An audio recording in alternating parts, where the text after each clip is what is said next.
scrambled to grab their clothes. One tried to explain they were just hanging out, but Thomas wasn't buying it. He marched down the hallway toward Amelie's bedroom while I stood frozen by the door. This was so much worse than just cheating. This was something else entirely. Thomas tried the bedroom door, but it was locked. He knocked hard enough to shake the frame. We could hear movement inside and Amelie's voice telling someone to be quiet. Without warning, Thomas stepped back and kicked the door. The cheap wood splintered and the door flew open. Amelie was sitting on her bed with ring lights and a phone tripod set up. She was wearing lingerie I'd bought her for Valentine's Day. Her laptop showed some social media page I didn't recognize. When she saw us, her face went from surprised to guilty to defiant in about 2 seconds. "Tell him what you did," Thomas pointed at me while staring down his daughter. She pulled a robe around herself and wouldn't meet my eyes. The other guys left because even they knew what was about to go down. Amelie kept fidgeting with her phone like she wanted to delete something. "I'm trying to make content online." She said it like that explained everything. "Tell him why now." Thomas's voice was deadly calm now, which was somehow scarier. Amelie finally looked at me. Her eyes were watery, but I couldn't tell if it was real emotion or just another performance. She'd gotten good at faking things like her organisms, good enough to fool me for 2 years. "I'm pregnant." She let that bomb drop and waited for my reaction. My mind went blank. Thomas said, "Don't get worked up yet. Tell him whose it is." Thomas wasn't letting her off easy. Amelie's face crumpled. She started ugly crying, which used to make me want to comfort her. Now it just made me feel sick. She grabbed tissues from her nightstand and tried to compose herself. "It's your brothers." She whispered it so quietly I almost didn't hear.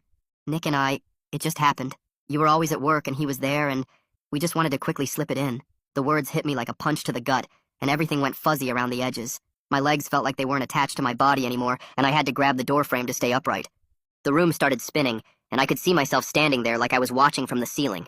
Some poor idiot who just found out his whole life was a lie. Thomas's big hand landed on my shoulder and he started steering me toward the door, his grip keeping me from falling over. My feet moved on their own while my brain kept repeating those words over and over. Nick and Amelie, my brother and my girlfriend.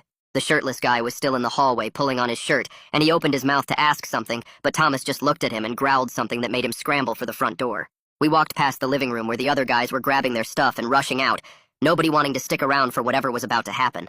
Thomas kept his hand on my shoulder all the way to his truck and basically pushed me into the passenger seat. The ride back to his place was dead quiet except for his heavy breathing and him hitting the steering wheel every few minutes. He started to say something about Amelie's past, about things he should have told me, but his words sounded like they were coming through water and I couldn't focus on them. The streetlights blurred past the window and I pulled out my phone without thinking. My fingers typed 3 words to Nick. "Call me now."